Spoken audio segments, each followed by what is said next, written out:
Bonjour à toutes et à tous. L'hypocrisie des maîtres de la loi et des pharisiens. Matthieu 23, versets 13 à 22. Jésus dénonce l'hypocrisie des maîtres de la loi et des pharisiens. Malheur à vous, maîtres de la loi et pharisiens, hypocrites! Vous fermez la porte du royaume des cieux devant les hommes. Vous n'y entrez pas vous-même et vous ne laissez pas entrer ceux qui le désirent. Malheur à vous, maîtres de la loi et pharisiens hypocrites! Vous prenez aux veuves tout ce qu'elles possèdent et en même temps, vous faites de longues prières pour vous faire remarquer. C'est pourquoi vous serez jugés d'autant plus sévèrement. Malheur à vous, maîtres de la loi et pharisiens hypocrites! Vous voyagez partout sur terre et sur mer pour gagner un seul converti. Et quand vous l'avez gagné, vous le rendez digne de l'enfer 2 fois plus que vous. Malheur à vous, conducteurs aveugles! Vous dites, si quelqu'un jure par le temple, il n'est pas engagé par ce serment. Mais s'il jure par l'or du temple, il est engagé. Insensé, aveugle! Qu'est-ce qui a le plus d'importance, l'or ou le temple qui rend cet or sacré?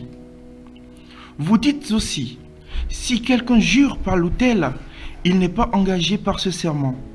Mais s'il jure par l'offrande qui se trouve sur l'autel, il est engagé. Aveugle! Qu'est-ce qui a le plus d'importance, l'offrande ou l'autel qui rend cette offrande sacrée? Celui donc qui jure par l'autel et par tout ce qui se trouve dessus. Celui qui jure par le temple et par Dieu qui l'habite. Celui qui jure par le ciel, jure par le trône de Dieu et par Dieu qui y siège. Alors, ça peut nous paraître un peu dur, ce texte. Inutile de vous dire que Jésus n'est pas content des docteurs de la loi. Ceux qui ne sont pas familiers de la Bible peuvent être surpris des paroles de Jésus rapportées par Matthieu, car on s'imagine quelquefois Jésus tellement pacifique qu'il ne dise jamais rien qui puisse choquer son auditoire. Jésus est la vérité et donc dit ce qui est vrai. Il n'hésite pas à dénoncer l'hypocrisie du système religieux de son époque au risque de se faire des ennemis. Remarquons que Jésus dit ces choses pour pousser ces hommes religieux à changer de comportement avant tout. Nous pouvons relever les points suivants dans ce passage. Verset 13. Malheur à vous, maîtres de la loi et pharisiens hypocrites! Jésus est souvent très dur avec les docteurs de la loi et les pharisiens, car ce sont des personnes qui étudient les Écritures et qui sont censées montrer le bon exemple au peuple. Cependant, ceux-ci détournent les Écritures à leur profit et entraînent les autres dans l'erreur. Verset 14. Malheur à vous, maîtres de la loi et pharisiens hypocrites!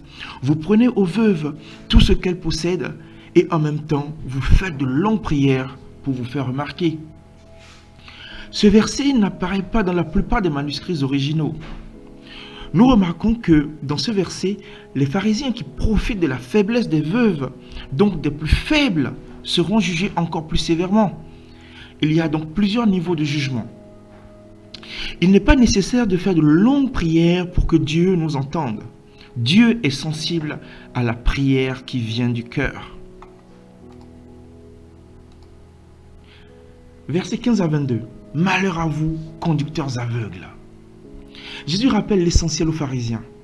À quoi bon de faire des kilomètres pour vouloir amener quelqu'un à Dieu si ce n'est pas pour lui dire la vérité sur la parole de Dieu? Les pharisiens ont voulu sensibiliser le peuple sur l'importance de ne pas jurer inutilement et se sont perdus ensuite dans des détails inutiles et vides de sens. Jésus dira par ailleurs qu'il ne sert à rien de jurer car tout vient de Dieu et nous n'avons aucune force pour jurer par quoi que ce soit. Lire Matthieu 5, verset 37. Pour nous aujourd'hui, ce passage nous rappelle que ce que Dieu attend de nous, c'est la sincérité du cœur. Nous ne pouvons pas tout bien faire, mais si nous faisons quelque chose contraire à sa parole et que nous reconnaissons nos manquements, il est juste et fidèle pour nous les pardonner. Dieu est partout, il nous voit et nous entend où que nous soyons. Il ne sert à rien de vouloir lui cacher quoi que ce soit. Dieu n'est pas contre nous, mais il est pour nous. Il désire bénir tous ses enfants qui viennent à lui d'un cœur sincère. Père, tu sondes nos cœurs et tu connais nos pensées les plus profondes. Nous t'ouvrons nos cœurs. Pardon pour nos faux semblants. Pardon pour toutes les fois que nous avons manqué de sincérité envers toi et envers nos semblables.